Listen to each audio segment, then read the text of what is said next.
Então vamos lá. Som. Tá ouvindo aí, gente? Tá saindo o som, né? Aí atrás, tá?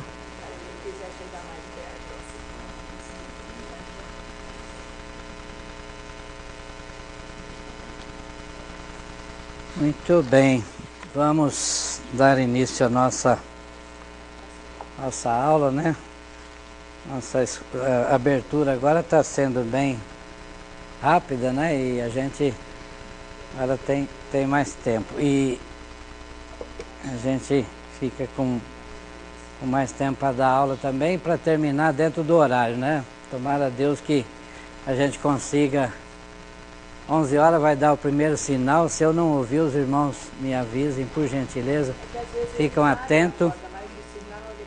Eu pedi para Maurício avisar para eles abrirem a porta, que eu não vou dar, porque às vezes o sinal não funciona para cá. Eu não sei como ele funciona lá. Às vezes funciona assim. Acho que tem duas. Mas tem duas campainhas ali, às vezes pode ser que não. Que uma não. Eles não tocam, não funciona, não sei o que acontece. Mas aí 11 horas vai dar o primeiro sinal e 11h10 o segundo. Vamos ver se a gente consegue passar tudo tempo. É isso mesmo. Aí vocês me ajudem. Aí vocês ficam atentos ali. Irmãos, a gente fica meio até atordoado, né? A gente está no meio de uma comemoração de aniversário e acontece essas coisas, né? Eu pedi para os irmãos que orem muito pela família do Adalto, pelo Esdras, né? Eu fico muito triste de ver, né, a situação do Esdras. Então, desde que a dona Orlinda faleceu, né? A gente tem percebido que o Esdras tem ficado assim agitado, né? E eu oro por eles, mas aí a gente vê ele sempre aqui, bonzinho, assistindo o culto, tudo certinho, eu sempre cumprimento ele, tudo bem, ele tudo bem. Né? E a gente às vezes acaba até esquecendo, mas ele precisa muito das nossas orações. Vamos orar tanto por ele e pelo pai, né, que sozinho agora para cuidar do filho, eu não sei se eu creio que ele não toma o remédio direitinho.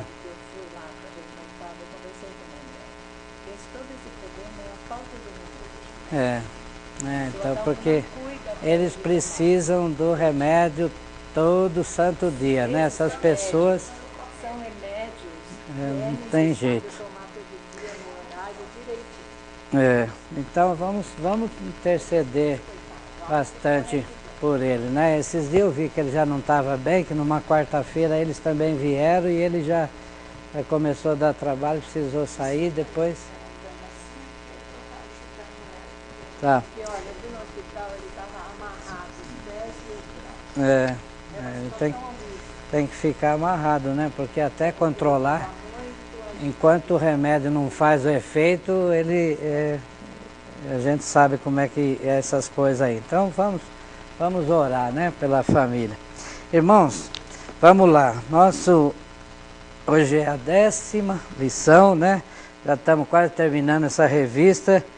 E eu devo confessar aos irmãos que eu aprendi bastante, viu? Com essas lições, foram muito boas. Eu não sei se os irmãos gostaram, mas achei um assunto muito bom, muito pertinente aos nossos dias, né? E então, eu acho que é muito importante para a gente, como presbiteriano, a gente saber o que é ser um adorador, né? A gente ter a nossa convicção do que é ser um adorador, porque isso está tão deturpado aí fora, gente, está tão complicado. Eu vou começar passando um vídeo aqui para os irmãos verem. Vocês não vão se escandalizar, mas eu quero que vocês vejam aí. Eu pedi para o pessoal do som soltar. As pessoas não se importam em conhecer a palavra de Deus e acham que, né, cultuar é tudo empolgação. Dá para vocês verem aí, eu preciso tirar o quadro daqui. Não sei se vou pedir para os irmãos do som lá colocar, então. Não coloque muito alto aí não, por favor, porque senão vai... Pode soltar.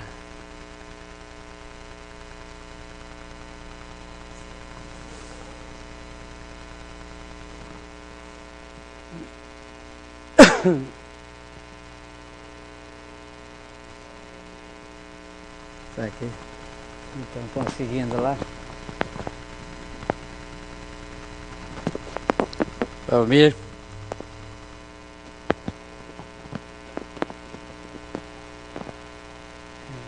Deixou certinho lá, não sei se ele não estão conseguindo.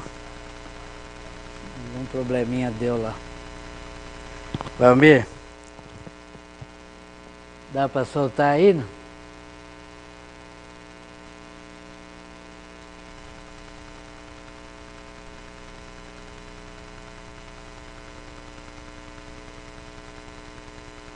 Bom, nós vamos dando andamento aqui.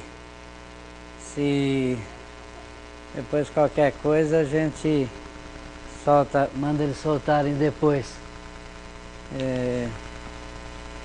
Não tem nenhum diácono ali, né? Pedi para dar um pulinho lá para... deixa o Divanildo, vai. Deixa o Divanildo, vai lá. Vem com ele lá, ele me dá um alô a hora que estiver prontinho lá para soltar. Bom, gente, então vamos lá. O título, para quem estudou a lição aí, né? Quem viu o título da lição, nós estamos estudando tudo que faz parte do culto, a nossa adoração, né? Os elementos, todos que fazem parte. Hoje é elementos, circunstâncias e atitudes. Então algumas coisas a gente já viu, né? Em lição passada, domingo passado mesmo, a dona Geusina já entrou em alguma coisa desse assunto, né? E hoje nós vamos dar sequência, mas são vários assuntos e não vamos discutir todos aqui, porque cada lição tem o seu esboço já, nem são várias coisas então, mas hoje nós vamos tratar primordialmente de elementos, circunstâncias e atitudes. O texto básico está lá em 1 Tessalonicenses, está prontinho? 1 Tessalonicenses 5:27, né? Onde Paulo recomenda que a sua carta seja lida. Isso daqui é para falar que entre esses elementos do culto estão leitura, oração, dízimos e ofertas, né? Então a palavra de Deus foi sempre recomendada lá desde o Velho Testamento, né? A gente que conhece sabe que é recomendada a leitura da palavra de Deus. Vamos ver se agora a gente consegue ver o nosso vídeo aí. Pode passar, irmãos.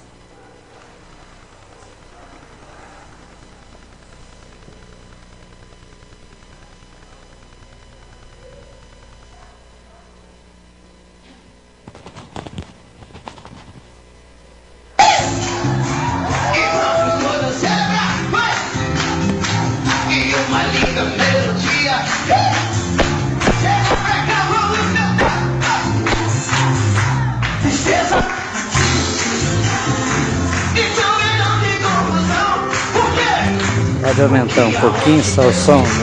Tá vendo?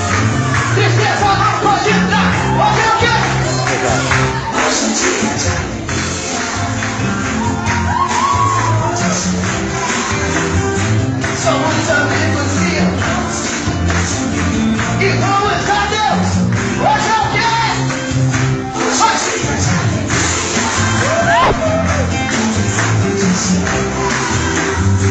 Somos amigos e irmãos. E vamos a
E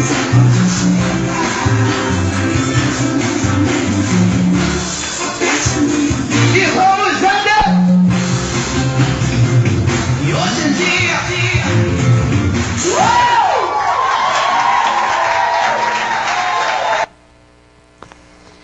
Obrigado, gente. A gente acaba até rindo, né? Mas não vamos levar muito para o lado do deboche, porque nenhum de nós somos perfeitos, né? A gente tem que aprender a palavra de Deus, conhecer, para a gente prestar a verdadeira adoração. E parece-me, pelo que repete muito aí nesse cântico, que hoje é o dia de alegria, né? E a nossa alegria não é só no domingo à noite, gente, né? Não existe o dia da alegria. Claro que a gente fica feliz naquele dia porque é o dia do Senhor, né? Mas é com respeito, com toda a reverência que o Senhor merece, com o reconhecimento que nós não somos nada, né? Nós não temos nenhum mérito, nada em nós que a gente possa se apresentar diante de Deus e pedir qualquer coisa para Ele. Então, não criticando qualquer igreja que faça isso, mas a gente fica abismado de ver como que está isso daí, né? E começa desse jeito, você viu que daqui a pouco já foi um monte de gente lá na frente dançar. Então viram Deus me perdoe falar, mas parece mais uma coisa de centro de macumba do que de um culto a Deus. Perdão do... Perdão, um programa de auditório, uma coisa... A gente vê com tristeza isso daí, né? E a gente fica preocupado, porque nós, presbiterianos também, muitas vezes, a gente tem membro que fica na igreja 20, 30 anos, e depois a pessoa some, você vai visitar e vai saber tudo, a pessoa, eu estou lá numa igreja tal, porque lá na presbiteriana é muito frio, e aí eu gostei mais de lá, me adaptei mais lá e foi embora. É porque a pessoa não gosta de aprender a palavra de Deus, não se aprofunda, não procura conhecer esse Deus da Bíblia. Por isso que a lição fala, leitura, oração, dízimos e ofertas. É isso que Deus quer do seu adorador, gente. A gente precisa, se não tiver leitura da palavra de Deus, não vai haver crescimento, não vai haver bênção, não vai haver, né? Nós não vamos reconhecer mais a gente, quanto mais a gente estuda, eu sempre falo isso, né? Eu começo a estudar a Bíblia e eu vejo que eu não sei nada. Quanto mais você vê e aprende alguma coisa, às vezes você vê um texto que você já viu 300 vezes, já leu, e você às vezes não consegue enxergar alguma coisa. E de repente o Espírito Santo te abre a mente e você entende alguma coisa ali, você fala, puxa, eu nunca tinha pensado nesse texto aqui dessa forma. Aí você fala, nossa, então igual o reverendo Abel fala, que teve um irmão aqui um tempo atrás que falou que ele não vinha mais na escola dominical porque ele já tinha muitos anos de igreja, ele já sabia tudo, ele não precisava mais, né? E então, é triste, né? Porque, gente, quanto mais você começa a ouvir a palavra de Deus e ver, você não sabe nada, você vê que você não sabe nada e você vai aprendendo e vai... Eu venho nos estudos de quarta-feira aqui, são ótimos, e a gente fica bobo, né, de ver quanta coisa importante que a gente precisa saber. Eu ia fazer a classe saber disso, nós falamos sobre batismo e Santa Ceia. Uma pessoa depois me chamou à noite e quis me agradecer. Está funcionando, tá?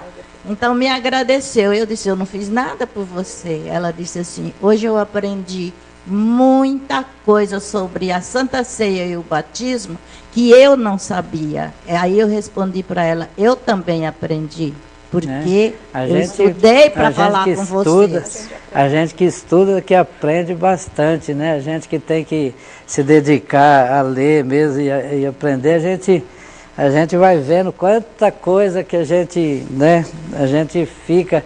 Então, gente, a gente tem que ter amor, né, pela vida cristã, em aprender como que o nosso Deus, requer de nós o culto verdadeiro, né? Adoração, como é que ele exige, como é que ele colocou na palavra dele lá, né? Aqui, ó, fazendo uma analogia. Fala, ó. Quem dá flores fica com perfume na mão. Tá certo. Verdade. A gente dá flor, o outro fica feliz, né? Mas a gente fica com perfume na mão, é isso mesmo. Como que Deus fala com a gente? Deus fala com a gente através da leitura, né? Como é que ele vai falar comigo? Aquilo que eu estou precisando, às vezes, é através da leitura. Então, gente, a gente tem que conhecer realmente a palavra de Deus. Para a gente perfeito nós nunca vamos ser, né? Nós nunca vamos ser nessa terra aqui, né? Só lá na eternidade mesmo, né? Quando vai passar todas essas coisas daqui, né? Mas a gente tem que lutar, tem que procurar fazer, né? De uma forma que agrade a Deus, e não é eu que tenho que se agradar, né? Igual nós vimos ali, não é a pessoa que tem que extravasar o seu corpo, pôr para fora aquilo ali. Ela pode pôr o que ela quiser para fora, mas está vendo que dentro do coração não tem Deus ali, né? Não tem atitude nenhuma cristã. Então, olha, hoje nós queremos passar nessa lição, como a dona Josina falou, ela já, domingo passado foi sobre batismo e Santa Ceia. Então são vários elementos no culto importantes. E hoje nós queremos ver mais alguns aqui, né? Que estão relacionados ao nosso culto. E hoje o objetivo da gente aqui é identificar os elementos, as circunstâncias e as atitudes que caracterizam o culto cristão. Então eu gostaria que os irmãos prestassem bastante atenção nisso e me ajudassem para que no final a gente pudesse sair daqui mais conscientes do que é o culto cristão, né? Os elementos, as circunstâncias, as atitudes que caracterizam o culto cristão. Refletir sua atitude diante de Deus quando participa do culto. É uma reflexão que a gente tem que fazer quando a gente participa do culto também. Como que a gente está prestando esse culto a Deus? E também adorar o Senhor de forma certa e com motivações certas. Porque às vezes a forma pode estar certa, mas a motivação sua muitas vezes não é. Então, de forma certa e motivação certa. O que quer dizer isso? Muitas vezes você vem no culto tudo certinho, bonitinho, você está aqui reverente, tudo. Você sabe que o culto consiste, os elementos do culto são várias coisas, né? Que você tem que trazer para cá, um espírito de adorador e tudo mais. Mas a motivação sua, muitas vezes, para você precisa de uma bênção, que você quer receber uma bênção. Então você não está adorando a Deus, né? Você está querendo Deus como uma troca, né? Por aquilo que Ele pode fazer por você. Então, a nossa atitude tem que ser de adoração a Deus mesmo, independente da circunstância que eu estou passando. Eu tenho problema a semana inteira na minha vida com trabalho, com lutas, com enfermidade, com família, com tudo. Mas a minha alegria não depende de estar tudo bem na minha casa, na minha vida, na semana, não depende disso. A minha alegria é Deus. A minha maior alegria é a salvação que Ele me deu sem eu merecer nada. Esse é o maior milagre que eu sou repetitivo, né? Eu sempre falo isso. O maior milagre que Deus fez na minha vida foi esse, dele escolher um miserável pecador como eu e me dar a salvação. Então isso eu deveria ser um adorador nato, aquela pessoa que tinha que estar todo dia na igreja adorando a Deus, orando e me dedicando à leitura e enfim, tudo, né? Então hoje nós queremos comunicar isso aos irmãos, né? Que os elementos do culto, as circunstâncias ligadas à sua realização, a correta atitude do adorador deve ser tratadas com a máxima atenção pelos cristãos, né? E ao participar de um culto cristão é preciso encontrar elementos e as circunstâncias adequadas à adoração, bem como as atitudes e motivações corretas, que nós acabamos de falar, né? Atitudes e motivações corretas. Os excessos cometidos em nossos dias fazem com que esta lição se torne ainda mais relevante. Então, aqui a lição fala, né, que no decorrer do trimestre já foram estudados, né, vários assuntos, mas diante de tudo que já vimos, os elementos devem estar presentes na adoração cristã. Fomos criados para adorar, né? Foi para isso que Deus nos criou, que Ele nos salvou. O fim principal do homem é adorar a Deus, glorificá-lo para sempre, gozá-lo, né? Então, esse é o nosso fim. Não existe outro, gente. Esse é o principal fim. Se nós fizermos isso de uma maneira correta, que agrada ao Senhor, nós seremos abençoados, estaremos dentro daquele plano que Deus traçou para cada um de nós, porque Deus tem um plano, um propósito em nossas vidas, e Deus executa os planos dele conforme Ele quer, mas nós colaboramos, né? Nós temos que fazer a nossa parte também, né? Deus tem que ser a prioridade na minha vida, porque se eu não colocar Deus como prioridade na minha vida, nada que Ele quiser fazer pode dar certo. E a prioridade, né, dona Cida, a maioria das vezes que a gente vê no cristão, a prioridade é o eu. Né? Nessas pessoas aí não adoram a Deus, adoram o eu, né? Porque estão lá porque eles querem sentir a presença de Deus, porque eles querem uma bênção, porque eles querem alguma coisa, mas não por causa de Deus, né? Não por causa daquilo. E Cristo veio ao mundo para morrer em nosso lugar, e Ele se despiu de toda a sua glória lá que Ele tinha com o Pai, né? Ele não precisava ter feito isso, mas Ele fez por amor a miseráveis pecadores como nós que estamos aqui, né? E se humilhou e nos deu o exemplo, tudo, né? Ele falou com aqueles escribas da época dele lá, com os fariseus e tudo, que tinha essa cabeça de que eles tinham que cumprir mandamento, que eles tinham que cumprir aquilo que foi pedido lá no início, né? E Cristo falou que Ele não veio para revogar a lei, mas veio para cumprir. Mas depois que Cristo morreu, aquelas coisas lá antigas, todos passaram. Hoje você não precisa mais, né, de sacrifício, não precisa mais de nada, porque Cristo cumpriu tudo isso daí. Mas eu tenho que ter, hoje, adoração verdadeira, né? Adoração verdadeira a Deus, né? Então, fomos criados para adorar, temos que adorar a Deus em espírito e em verdade, né? Não foi isso que Cristo resumiu nos mandamentos lá, né? Adorar a Deus em espírito e em verdade, né? O principal mandamento. E a forma e o conteúdo da adoração dentro dos moldes bíblicos, e temos que prestar a Deus um culto racional, né? Apesar de a gente não saber muitas coisas, mas o culto tem que ser racional, com inteligência, né? Então, as pessoas falam que às vezes o culto é muito frio, porque não tem aquele louvor, porque não tem isso, que não tem aquilo. Mas o que é um culto racional? É com inteligência, e nós somos criados por Deus a sua imagem e semelhança, então nós temos inteligência para saber fazer isso de uma forma correta, né? Mas como fazer isso na prática dos cultos semanais, né? A nossa vida inteira não é só no domingo aqui, né? A nossa adoração é a semana inteira. Então, quais os elementos que identificam o culto como cristão e genuíno? Os sacramentos já foram discutidos na lição 9, né? Que a dona Josina deu, então não vão ser tratados aqui hoje.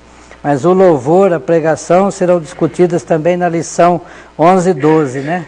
Então, nas próximas 2 semanas que vai ser discutidas essas coisas. Mas hoje estão os elementos do culto, que é o primeiro tópico aqui. Eu gostaria de colocar aqui na lousa, que os irmãos me ajudassem. O que vocês acham que é importante conter num culto cristão? Quais as características de um culto verdadeiramente cristão que os irmãos identificam aí?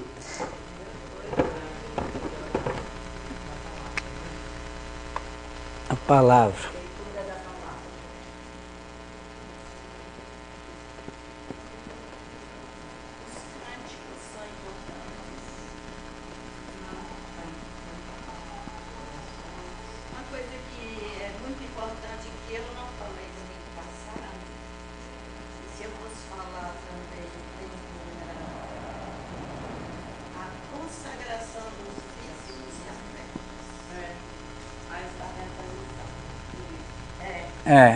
Isso daí foi o assunto passado, né? Mas faz parte também, né? Foi explorado essa dízimos e ofertas, consagração de dízimos e ofertas que entra na liturgia. E é importante o sacramento. O que mais, gente?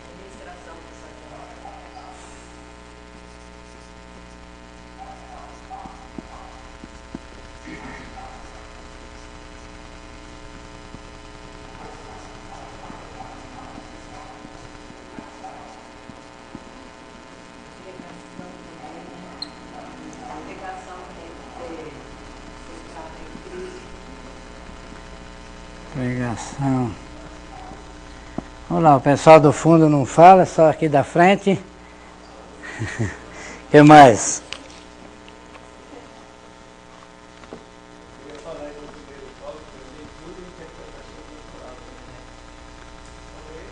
A interpretação está mais ligada aqui, está mais ligada à pregação aqui, né? Acho que está englobada nisso daí.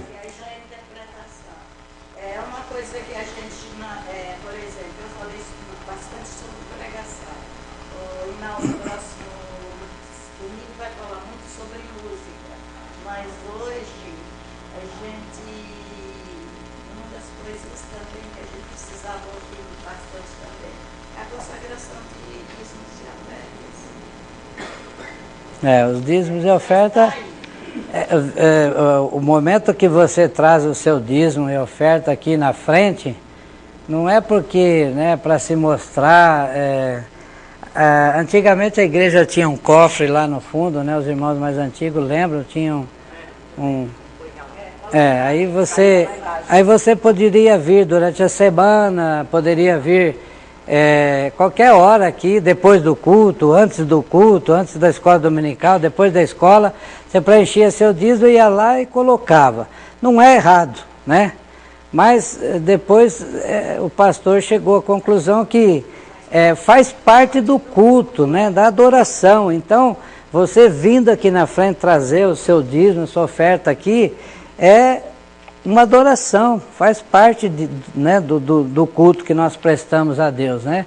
Como era exigido lá antigamente, né, antes de Cristo, era exigido lá que você fosse apresentar a sua oferta diante de Deus lá, Deus requeria isso, né, dos seus. E hoje nós não precisamos mais de sacrifício, não precisamos mais de animais imolados, nada disso, mas hoje nós ofertamos nosso dízimo e nossas ofertas, e o nosso coração é uma atitude também de entrega a Deus, né? Uma coisa importante, sai no boletim dando o número da conta da igreja, e muitos irmãos já podem colocar também, pode fazer no banco o seu dízimo, a sua oferta, mas é importante trazer aquele comprovante e colocar. Isso foi discutido até no conselho também, porque hoje nós vivemos num tempo de muita violência, muita coisa. Então, uma igreja grande, uma igreja que tem muitos membros, tudo hoje, e faz um culto assim, um monte de gente levando o dízimo lá, aqui na frente e tudo, né? Então chama a atenção, de repente pode ter, né, ser assaltado tudo. Então foi dada essa opção também, tem o número da conta da igreja no boletim para os irmãos. Às vezes ele não pôde vir naquele domingo, durante a semana ele quer fazer a transferência lá na conta da igreja, faz, depois traz aqui o comprovantezinho, põe dentro do seu envelope, a hora que o tesoureiro pegar, vai ver lá, ele confirma que realmente o dinheiro entrou na conta da igreja, assina o seu envelope e pronto, né? Então, é também correto, né? É a adoração. O que mais? Tem bastante coisa, né? Eu achei que nós íamos ter uma lista grande aqui, mas tem muito pouco. 1, 2, 3, 4, 5, 6. Oi? Comunhão.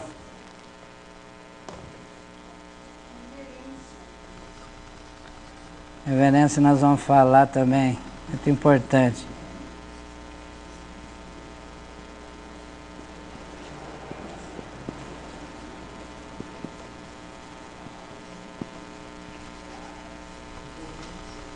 Opa.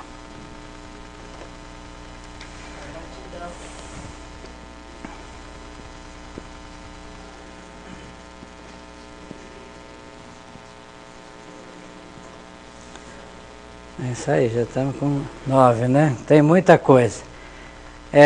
Depois no final, se der tempo, a gente vai discutir isso daí, ver e colocar isso aí em cada uma desses 3 tópicos aqui que estão na lição. Nós vamos tentar identificar isso daí com os tópicos que estão aqui, que é elementos do culto, circunstâncias do culto e... Deixa eu achar aqui. São os 3 tópicos, né? Atitudes do culto. Então, a lição é composta desses 3 tópicos importantes: elementos do culto, circunstâncias do culto e atitudes. Depois tem o desmembramento dentro desses tópicos, os subtópicos aqui, né? Então, os elementos do culto são as atividades determinadas na Escritura. Não é determinado pelo conselho, não é determinado pela igreja presbiteriana, não é... Claro que a igreja presbiteriana tem a sua forma, ela tem a sua, né, o seu código, tudo. Então, o responsável pela liturgia do culto é sempre o pastor, né? Ele que faz a liturgia do culto, tudo bonitinho, como o pastor Maurício faz. Aliás, ele tem o ano inteirinho, né, já tudo preparado, a liturgia toda que ele vai falar. Cada época tem o assunto, né, direitinho, que ele coloca. Então, se você pedir para ele, lá no mês de setembro, o que vai estar sendo falado, tudo ele já tem falado. Isso é muito bom, é uma coisa que mostra o amor, o zelo, né, que o pastor tem para fazer uma coisa decente. E é bom também para você até se preparar para aquilo também. A secretária já sabe, né? O pessoal do louvor já sabe o que eles precisam cantar. Oi? Eu também tenho por causa da orquestra. Então, a orquestra precisa saber escolher os hinos de acordo. Isso, algumas pessoas às vezes falam, preocupa com tanta coisinha, o importante é pregar evangelho, e Deus precisa que o evangelho seja conhecido e tal. O presbiteriano é muito metódico, muito cheio de coisinhas, mas é zelo, isso é dever nosso, né? As coisas de Deus não podem ser feitas de acordo com nossa vontade, de qualquer jeito, do jeito que a gente quer, não. É com... Você não planeja as coisas para você? Por que na igreja... Nem todo mundo planeja, viu, dona? Tem gente que... Mas você tem mais ou menos... Aquele que é organizadinho, né? Tem gente que é metódico mesmo, que, né, tem uma... Então, assim, como que na igreja? A igreja, muito mais ainda. Com certeza, né? Para Deus a gente tem que fazer tudo certinho, né? Não pode ser de qualquer jeito, que Deus não vai... Tem que eu não gosto, deixar tudo para a última hora. Gente, como não gosto disso? Porque o brasileiro tem isso, tudo para a última hora. E não pode ser assim. Nem o culto, como você falou. O pastor já tem, né, a liturgia, né, a ano inteiro. Tem que ser assim mesmo, porque você já vai se preparando, como se diz, né? Você vai se preparando já para aquilo. A gente tem que ser... Hora, aí é na última hora que o pastor vai escolher o texto para falar? Não pode, né? Não pode, Na última hora, o camarada sai de lá de trás, eu queria cantar um solo. Então aí vira bagunça, né? Igual tem igreja aí que não sabe quem vai pregar, né, no dia. Ninguém prepara nada. Aí na hora o Espírito Santo vai revelar. É correto isso, né? Não tem condição, né? Então... Ó, que nem, se a gente ver, Jesus, quanto tempo ele se preparou para exercer o ministério dele? Desde que nasceu, ele viveu até os 30 anos. E nesses 30 anos ele não teve se preparando? Paulo também, quando se converteu, quanto tempo ele ficou lá se preparando? Com certeza, todos nós precisamos, né? Por que um pastor hoje faz 6 anos de seminário? A obra de Deus tem que se preparar. A igreja presbiteriana é 6 anos de seminário, né? Agora, muitas igrejas aí, a pessoa tem o dom do Espírito Santo, né? Diz eles que tem o dom do Espírito Santo, é consagrado a pastor lá.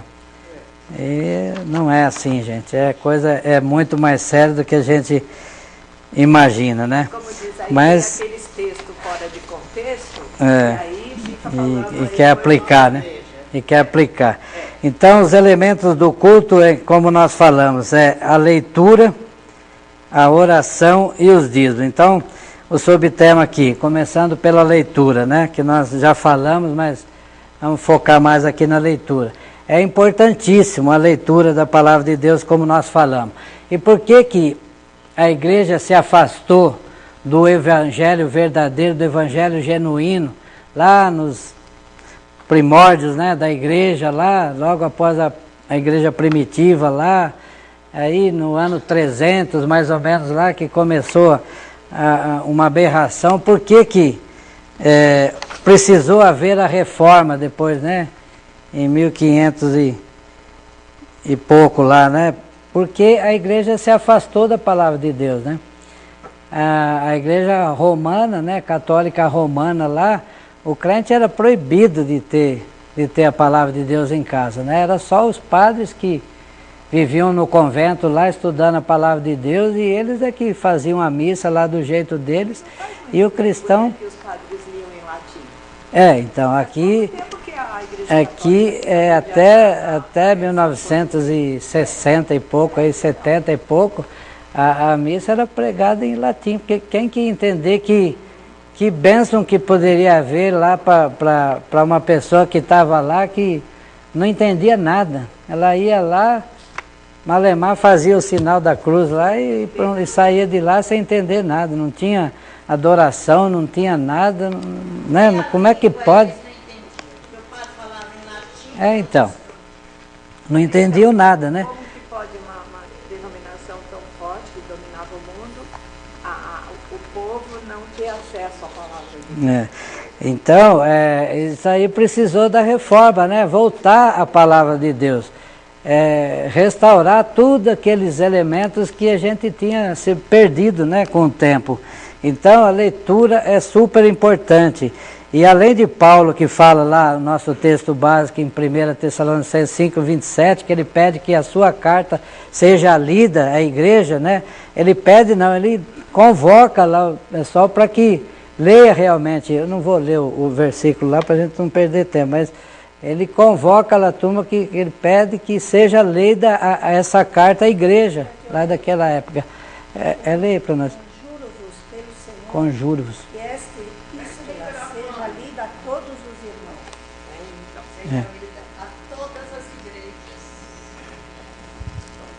Conjuro-vos pelo Senhor que esta epístola seja lida a todos os irmãos.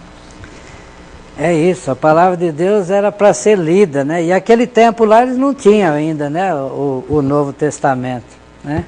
Mas era o velho e aquela epístola que Paulo já estava escrevendo, que ele pediu, né? Mas até Jesus Cristo eles tinham lá só o Antigo Testamento e era para ser lido, né? E Cristo leu lá na igreja, na sinagoga, né? Ele discutiu lá com os doutores da lei, conhecendo a palavra de Deus. Então a gente precisa de conhecimento, precisa entender a palavra de Deus para a gente não ser pego de surpresa aí, né? E Pedro também lá fala, né, na sua segunda carta lá, ele fala também, né, de ser lida a palavra de Deus, né? Bom, o segundo tópico, então, é a oração. Então, isso está incluído ali também, né? Leitura da palavra, oração. São os elementos principais do culto, né? Todos são importantes, mas se não tiver leitura da palavra de Deus e oração no culto, é complicado, né? Então, a oração é outro elemento do culto cristão. Os cristãos primitivos já se reuniam para orar ao Senhor. lá em Atos 4:31, nós não vamos ler, e Atos 12:12. Muitas admoestações apostólicas foram dirigidas a indivíduos para que orassem em casa, mas outras foram dirigidas à igreja. Então, a oração é importante na igreja, a oração é importante em casa, a oração é importante na vida individual de cada um, né? Quem não tem vida de oração também, gente, não tem crescimento. Como é que você vai ter comunhão com Deus sem oração? Não existe. Não tem meio. E a gente é tão difícil, né, da gente ter uma vida de oração. A igreja ora muito pouco. Nós, presbiterianos, que criticamos às vezes pentecostais, mas pentecostal ora muito mais que a gente. A gente não tem costume de orar e a gente tem sempre desculpa, não tem tempo para orar, né? A vida da gente é uma correria, é uma loucura. É questão de prioridade, porque a gente, se você precisar fazer uma academia, se você está precisando por motivo de saúde, mesmo com a sua vida maluca que você tem, com falta de tempo, você vai arrumar tempo para ir na academia, 1 hora por dia lá, você vai arrumar. Agora, para 15 minutos para você parar e orar para Deus, 15 minutos, que é muito pouco, né? A gente às vezes não acha tempo, né? Não tem. Assim, o pastor Maurício falou assim que a nossa devoção a Deus deveria ser de 2 horas e 40 minutos. O dia não tem 24 horas, né? O dízimo, é só o dízimo que ele pede. Deveria ser assim, né? 2 horas e 40 minutos, né? Então, gente, é isso aí, né? Tem vários textos aqui, né, que falam a respeito disso, mas nós não vamos tá delongando isso daí, porque senão a gente não chega nem na metade. Mas o terceiro subtópico aqui é os dízimos e ofertas, que nós já falamos aqui também, né? Entregas dos dízimos e ofertas também devem ser feitas durante o culto público, né? Malaquias 3:10, que fala disso, e Hebreus 7:8. Dizimar e ofertar ao Senhor é um ato de adoração. Nós também já falamos isso aqui, no qual lhe oferecemos as primícias da nossa renda e a generosidade de nosso coração com alegria. Então não adianta você vir aqui, é uma obrigação, sou membro da igreja, é obrigação mesmo, porque é bíblico. O membro da igreja tem o dever de ser dizimista, né? E oferta também faz parte. Mas o dízimo é 10% que Deus exige lá, é obrigação do membro. Mas não é porque você tem essa obrigação que você vem aqui carrancudo fazendo, né, esse ato aqui com alegria. Porque Deus vê o coração, Ele não vê o tanto que está lá no seu envelope, Ele não vê o tamanho do seu cheque, não. Isso aí para Deus Ele não está nem aí, porque Deus precisa do nosso dinheiro. É tudo dele, né? Ele precisa de alguma coisa nossa. É nós que precisamos dele, então nós temos que fazer com amor, com alegria e para cumprir a palavra de Deus, né, Adalto? Então é a César que é de César e a Deus que é de Deus. É o que Jesus respondeu lá, né? Uma pessoa que perguntou lá, né, sobre o dízimo. Então, a gente tem que contribuir porque também a igreja precisa, a igreja não vive, né, não é o governo do Estado, o governo brasileiro que mantém as igrejas, né? Não é nada que outra forma, é o dízimo de cada um de nós, né? E quando a gente ama a igreja, então você dá o seu dízimo e paga, né, o seu dízimo, que é pagar, não é dar, não é pagar, porque é o que Deus exige, né? Deus dá a bênção do trabalho para a gente, abre a porta de emprego. Você vai fazer como um ato de adoração a Deus, como era exigido lá no início, né? E Deus aceitava a adoração de um e não aceitava do outro, né? Como foi lá no caso de... A gente devolve aquilo que ele já pagou. Porque ele pagou o preço por nós e agora nós estamos devolvendo em gratidão aquilo que ele pagou. E por que Deus aceitou a oferta de Abel e não aceitou a oferta de Caim lá, né? E Caim fez aparentemente corretamente, né? Porque ele deu do trabalho dele, daquilo que ele tinha, profissão dele, do que ele fazia lá tudo, ele colheu lá o melhor para Deus, fez tudo certinho, aparentemente, mas a atitude de Caim, né? Deus aceitou Abel e não aceitou de Caim. Por quê? Porque ele é Deus, porque ele conhece o nosso coração, né? Então, você vem aqui... Caim veio para se aparecer. Ele veio para fazer bonito, sei lá, né? A gente não sabe o coração dele como é que estava, mas Deus sabe, né? Deus olhou a oferta da viúva lá e Deus falou para todos aqueles saduceus que estavam lá, tudo olhando, né? Com os olhão regalado lá, né? E olhando para ver quem dava mais, para ver quem fazia mais, né? Que o pensamento deles era esse, né? Naquela época, e Jesus ficou ali olhando e talvez a viuvinha lá, não sei como é que era a moeda lá naquela época, mas uma moedinha pequenininha lá, né? E Deus falou que ela deu mais do que todo mundo, né? Aí talvez a gente pensa, o que faz com um denário, né?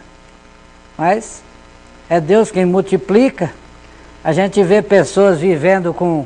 Tem uns que ganham 10 mil reais e vive num sufoco, vive recorrendo a banco, vive recorrendo a tudo quanta coisa aí, porque não sabe administrar o seu dinheiro e às vezes Deus não abençoa mesmo, né? Porque o salário dele, como a palavra de Deus fala, né? Entra num saco furado, num saquetel furado e rola tudo para o esgoto e vai embora, né? E tem pessoas que vivem com 300 reais por mês, tem pessoas que vivem com salário mínimo. Nas finanças tem que ter um planejamento, tem tudo preparado. Deus tudo. Ensina a fazer isso. Deus dá inteligência, aliás, Deus, né? Porque nós fomos criados à imagem e semelhança dele, então a gente tem que ter inteligência para saber viver, né? Eles aí. Viver de acordo com a vontade de Deus, né? Bom, vamos passar adiante. O segundo tópico é circunstâncias do culto. Então, há dois tipos de circunstâncias ligadas ao culto que prestamos ao Senhor. Circunstâncias ligadas ao ambiente em que o culto é prestado e circunstâncias litúrgicas ligadas ao modo como o culto é prestado. Então, primeiro subtópico, circunstâncias relacionadas ao ambiente. Então, a comunidade se reúne em algum lugar previamente combinado ou preparado para adorar. Isso nós estamos falando do culto público, né? A nossa lição enfoca muito o culto público, mas em tudo nós sabemos que o nosso culto é individual, tanto aqui no culto público, né? É um culto que a igreja pode estar cheia aqui, mas eu presto o culto a Deus individualmente.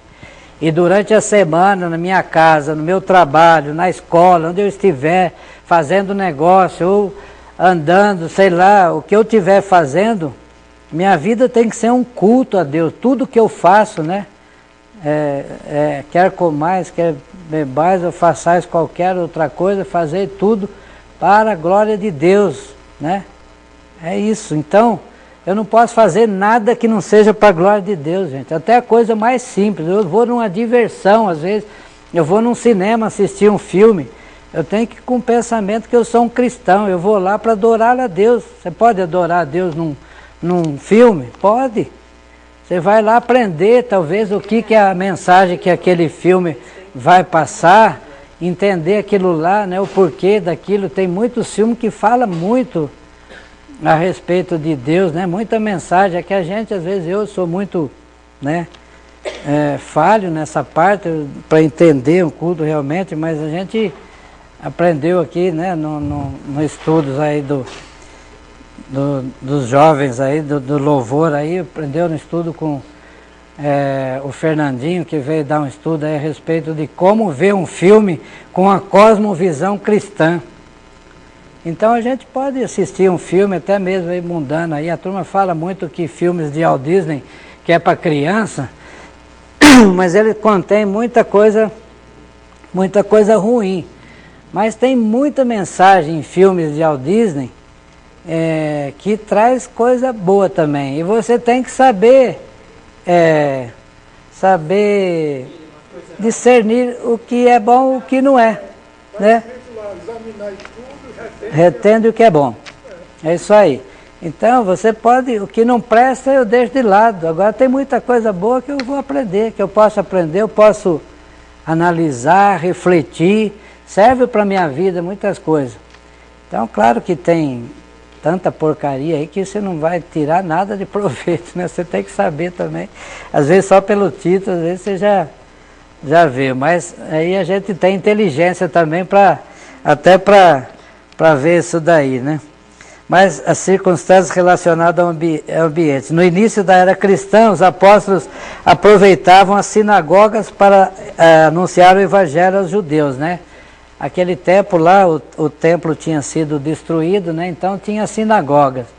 E aí os apóstolos aproveitavam as sinagogas para falar da palavra de Deus. E o próprio Jesus fez isso muitas vezes, né? Onde é que Jesus ia lá, né? Para falar a palavra de Deus? Nas sinagogas, né? Os cultos cristãos primitivos, os primitivos, né? Depois, quando Jesus foi assunto ao céu, a igreja primitiva começou a se reunir nas casas, né? Então o culto, o lugar independe muito, né? Hoje nós estamos aqui na casa de Deus, a gente fala a casa de Deus, né? A gente sabe que o templo do Espírito Santo somos cada um de nós, né? O nosso corpo é o templo do Espírito Santo. Agora aqui é um lugar onde a gente é feito para isso, para a gente adorar a Deus, a igreja de Deus, né? Que nós fizemos aqui, devemos amar, respeitar, ter reverência, ter atitude de adorador aqui dentro, né? Porque a gente não pode entrar aqui como qualquer um faz, nós vamos ver mais para frente isso daí depois, então não vamos entrar muito nesse assunto. É comum o culto ser realizado dentro de um prédio para isso construído, é o que nós acabamos de falar. Há casos, porém, que foi realizado em vários outros locais, casas, praças, celeiros, salas, catacumba, até catacumba já foi usado para pregar a palavra de Deus. É proibido fazer um culto em catacumba? Não é, né? Qualquer lugar é o culto. Na época da perseguição, eles faziam um tocando a catacumba, né? Exatamente, é isso aí mesmo, né? Nossos irmãos que nesses países que não há liberdade religiosa, onde que nos lugares Subterrâneos. Aqueles subterrâneos que às vezes nem luz não tem, e nem pode ter luz lá, porque se tiver uma luz, já vão saber que tem gente lá, eles fazem com uma velinha lá, às vezes sem Bíblia, com um pedacinho da Bíblia lá rasgado, que sobrou um versículo, eles lê ali, faz um culto a Deus ali. E Deus está vendo o quê? O coração da pessoa, a intenção que ela está fazendo aquilo, né? Isso é que é importante, né? Oi?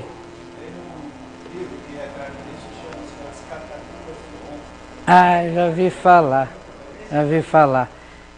Lá deve ter acontecido muita... o apóstolo Paulo não foi preso lá, né? Deus, não era plano de Deus levar Paulo lá para Roma, para quê? Para pegar lá para os soldados, para pregar tudo lá, onde nasceu a igreja evangélica em Roma. Foi lá com Paulo, lá na cadeia, começou, né? Então, em todo lugar, gente, a gente tem que adorar a Deus em qualquer lugar. Você adora indo para o trabalho, dentro do ônibus, dentro do metrô, você faz o seu culto individual, é uma bênção isso que nós temos, né? Não há nada de intrinsecamente especial em qualquer um desses lugares. Em cada um deles pode ser realizado um culto agradável ao Senhor. Importante é que os elementos que compõem o ambiente não desviem a atenção do culto. O volume do som, né, que fala aqui, tem que ser adequado ao tipo de ambiente, né? A gente vai em muitas igrejas, às vezes, que é um barulhão na hora do louvor tão grande que você não entende nada do que está sendo cantado, né? Então é só um barulho tremendo, e quando o principal do louvor não é o som faz parte, o som é muito lindo, quando bem tocado, quando bonitinho, harmonizado, tudo é muito bonito. Mas o mais importante é a letra, é o conteúdo da letra que fala o nosso coração, né? O volume em uma sala de 10 metros quadrados não pode ser o mesmo usado em uma igreja de 1000 metros. Então, as pessoas que organizam, as pessoas que cuidam disso aí, tem que ter a sabedoria e a inteligência para cuidar disso. Não pode ser tão alto. Exatamente. não pode ser tão alto a ponto de incomodar o ouvinte, eventualmente produzindo desconforto, distração e até dor de cabeça. Nem tão baixo a ponto de os ouvintes não conseguirem entender, né? Aqui a gente tem um som até bom em nossa igreja, graças a Deus, né? Mas tem pessoas que têm dificuldade. A gente sabe da nossa irmã Dona Inácia, né? Que tem problema para ouvir, né? Então tem que ter um volume razoável. Eu sei que o seu Paulo Rodrigues também no culto à noite, ele sempre fica, né, fazendo assim, com dificuldade, coitado, de ouvir às vezes, né? Fica direto aqui, vem pro ouvido. Então, todas essas coisas são importantes, né? E a gente tem que ter sabedoria, né, nisso daí, né? Até a cor, né? A turma fala que até a cor de uma igreja, eu já vi vídeos aí de igreja que lá eles colocam um palco lá com o pessoal do louvor, da adoração, lá normalmente eu não sei porque eles gostam de fazer preto, cor preta. Aquilo me dá uma coisa, eu falo, meu Deus do céu, uma igreja com, aqui na frente, imagina aqui, tudo preto aqui, e o pessoal vai louvar aqui, as paredes tudinha preta, dá a impressão de outra coisa que eu não vou nem falar aqui. Mas Só faltou ter vermelho também, né? Tem também.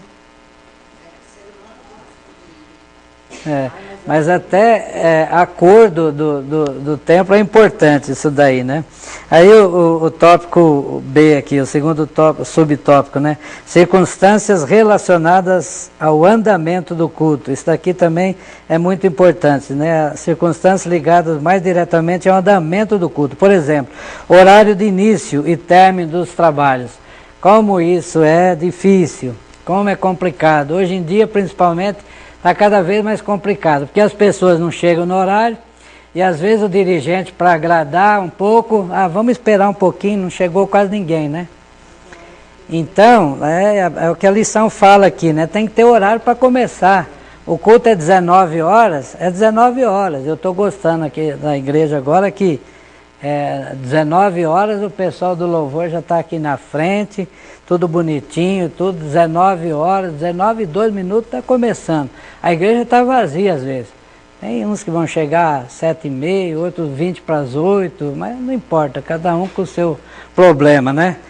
Aí, nossa, já vem o primeiro sinal. Preciso correr, né? Então, o Espírito Santo orienta a gente a fazer tudo com ordem e decência, né? 1 Coríntios 14:40 fala disso, né? Se a gente tem que fazer tudo com ordem e decência no mundo, né? No seu trabalho não é feito nada relaxadamente, né? Tudo tem que ser com ordem lá, quem trabalha em banco tem que ir bem vestido, bem social, né? Antigamente era até com gravata, hoje não é mais. Se vamos ter ordem no culto, mesmo que tem que começar, mesmo que os irmãos estejam atrasados. Então, a lição fala disso, né? Então, o programa de culto deve ser elaborado de modo que os seus elementos sejam bem distribuídos também, né? Outra coisa importante, ficar de pé para cantar 3 hinos tradicionais, depois 4 cânticos contemporâneos e depois ler alguns textos bíblicos. A igreja toda de pé, né? As irmãzinhas e os senhorzinhos não vão aguentar, né? Então, até nisso também tem que ter sabedoria para distribuição, né? E tem igreja por aí que começa aquele louvorzão e vai, e a pessoa está lá e pulando e cantando, né? Mas tem gente que não aguenta isso aí, né?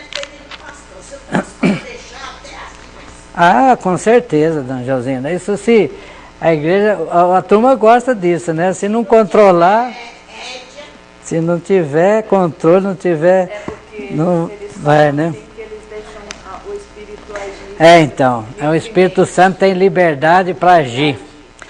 É lógico que o Espírito Santo tem liberdade para agir. Ele não faz o que você quer, não. Ele faz o que ele quer. Só que a liberdade do Espírito Santo não é para fazer anarquia. É para fazer as coisas com ordem e decência, né? Bom, vamos lá para o terceiro tópico para ver se dá tempo de eu terminar aqui. Atitudes do culto, que é o terceiro. A atitude do adorador faz parte do culto que ele individualmente presta a Deus no meio do povo de Deus. Então você está aqui no meio do povo de Deus. mas o seu culto é individual, como nós falamos. Coletivamente, você adora a Deus individualmente. É possível que no mesmo culto estejam pessoas atentas, reverentes e focadas em prestar culto a Deus. Ao mesmo tempo, pessoas displicentes, distraídas e irreverentes. Aqui no nosso meio não acontece isso, né? Graças a Deus não tem. Não sai para pegar água, não sai. É o celularzinho aí na hora do culto, né? Ali, vendo as mensagens do Zap Zap. E tudo isso daí. Então, o que uma pessoa dessa, muitas vezes, vem fazer na casa de Deus, né? Se for sair, tem que sair pelas laterais. Não, mas tem um que gosta de sair por aqui mesmo, dá com um salto alto bem grande assim, para sair poc, poc, poc, poc, poc, poc, aí chama bastante atenção. Mas a gente não pode também falar mal do... Deixa pra lá, né? Mas a reverência... Cada um dará conta de si. A primeira subtópico aqui é reverência, gente. Então, olha, você vê esse negócio de paizinho, pai querido, aquele que está lá em cima, o homem lá de cima. Parece uma intimidade tão grande que eu fico bobo, né? Quando eu vou falar com Deus, gente, se eu não chorar, porque eu sou chorão, os irmãos me conhecem, né? Eu sou chorão, todo mundo já sabe que eu não preciso de nada para começar a chorar.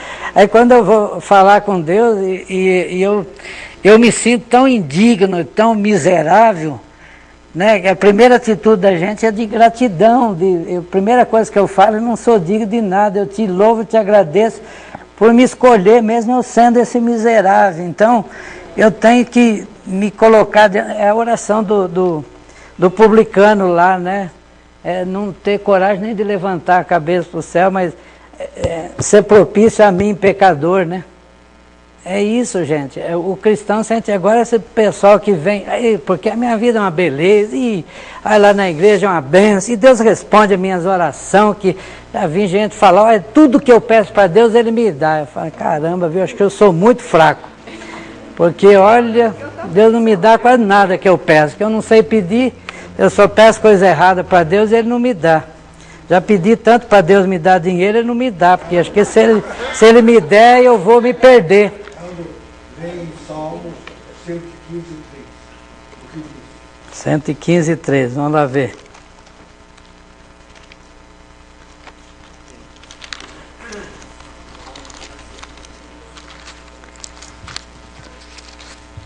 Cento e 115:3. No céu está o nosso Deus e tudo faz como lhe agrada, né? É isso aí, tudo Ele faz como lhe agrada, é Ele que se agrada, não sou eu, né?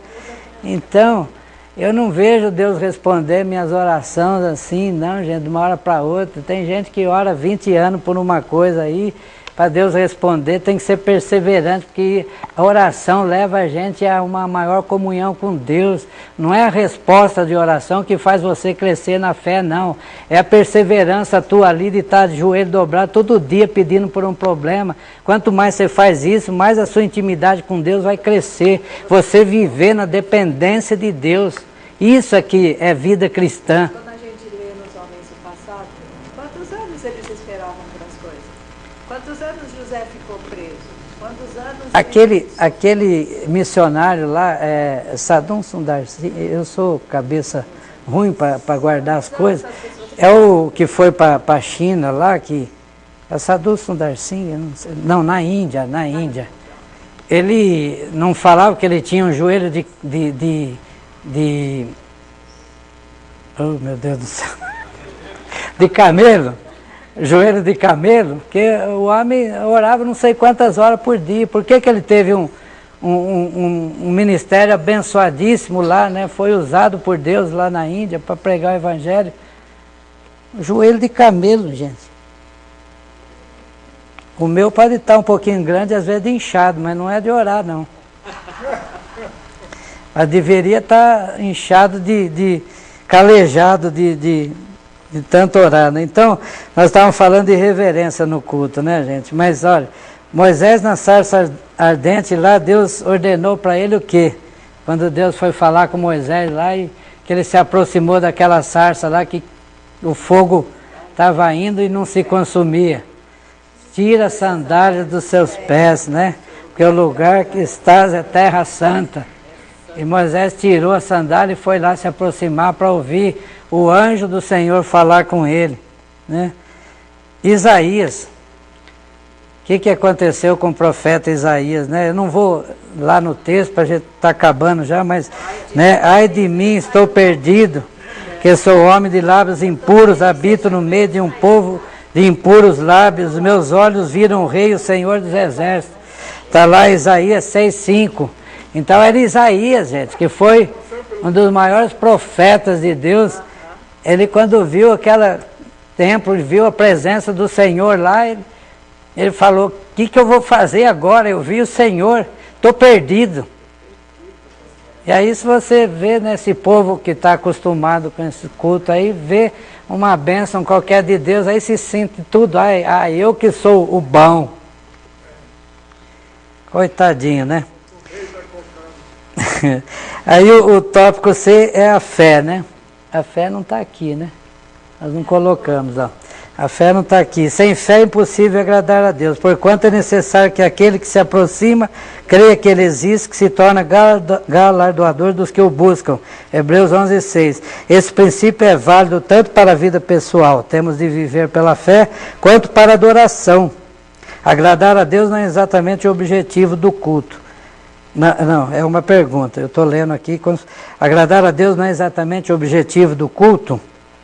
A participação no culto não é uma questão de coreografia, em que as pessoas se levantam, sentam quando alguém manda, cantam na hora de cantar, fecham os olhos quando alguém ora. A participação no culto é um ato de fé, pela qual procuramos agradar a Deus com uma fé viva e obediência. O 3, gratidão, C.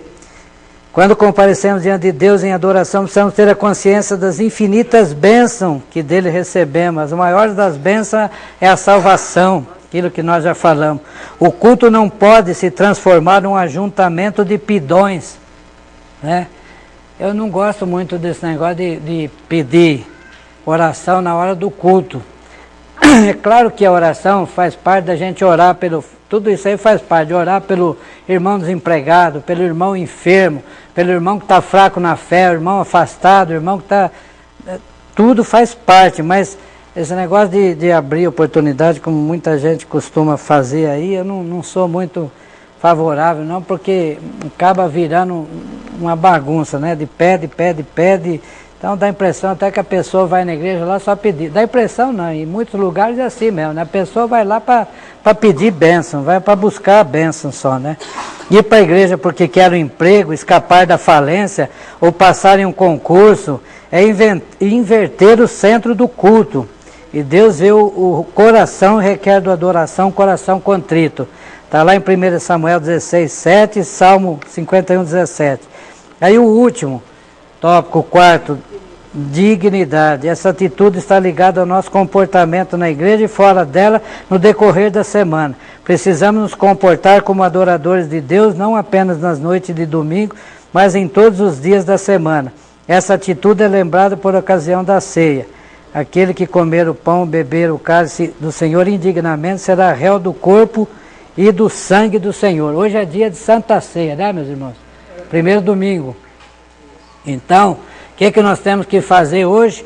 Todo domingo a gente deve fazer isso, né? Se preparar para o culto à noite, que é o principal momento na vida de todo cristão. O culto à noite é o ápice da vida cristã nossa. Todo dia você tem que ser um adorador, prestar culto a Deus todo dia. Mas Deus reservou o domingo para ser um dia próprio de descanso, para você se preparar para fazer o melhor para Ele.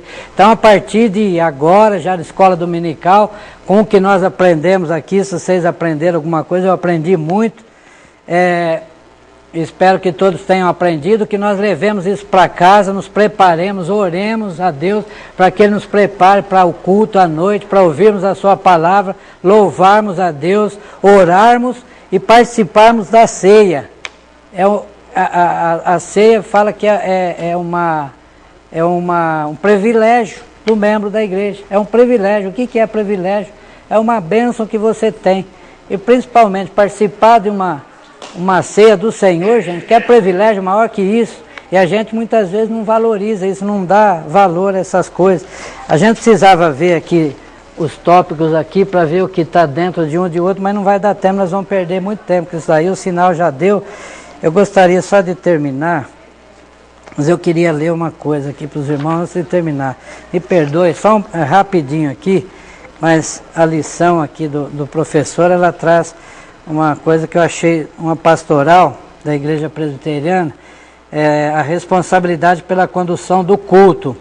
Embora todos os adoradores sejam responsáveis para que o culto a Deus seja oferecido de acordo com seus preceitos, a responsabilidade da condução do mesmo recai sobre o pastor da igreja local, de quem a liturgia do culto é função privativa conforme a Constituição da nossa igreja, CIPB, artigo 31, letra D. Assim devem os pastores zelar para que o culto a Deus oferecido nas igrejas onde pastoreiam transcorra não somente de acordo com os padrões bíblicos, no que se refere aos seus elementos e circunstâncias, mas também quanto à vida e atitude dos adoradores. O ministro não é livre para inventar elementos ou conduzir o culto público em princípios contrários às escrituras interpretados pelos símbolos de fé. Existem várias resoluções emitidas pelo Supremo Concílio e sua comissão executiva que colocam os limites apropriados à função litúrgica do pastor. Eu fiz questão de ler isso aqui porque é muito importante isso, porque a Igreja Presbiteriana, quando você faz a classe catecúmeno lá, como o pessoal estão fazendo lá em cima, você aprende isso. Você deve todo o respeito e obediência à Igreja Presbiteriana, mas você deve tudo respeitar. Você, quando faz a profissão de fé, você se compromete a respeitar as autoridades, a respeitar o pastor, mas o que fala?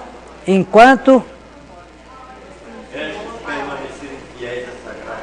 permanecer fiel. Você tem que respeitar a igreja presbiteriana, qualquer igreja, respeitar o conselho, respeitar um presbítero, enquanto permanecer fiel às Sagradas Escrituras. Sair fora.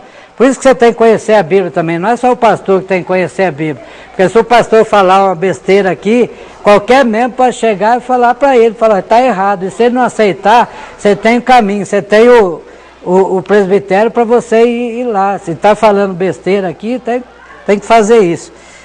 Então, de acordo com elas, a liturgia é prerrogativa do pastor da igreja local, podendo o presbitério, na qual a igreja é jurisdicionada, supervisionar os cultos com vistas à conformidade com os padrões de fé da denominação.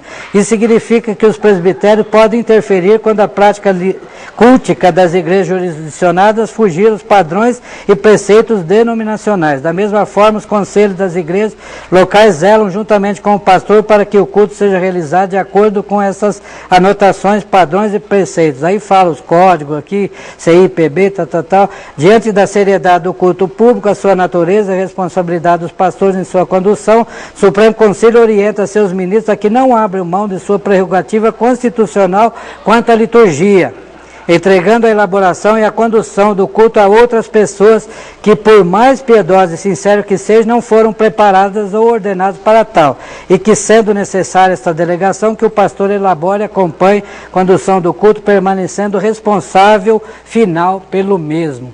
Então, você é crente presbiteriano, é membro da igreja. A igreja presbiteriana é uma igreja democrática. Você tem seus direitos, tudo, mas tem que ser dentro da Constituição da igreja. Irmãos, Deus abençoe a todos, um bom domingo, voltem para o culto à noite.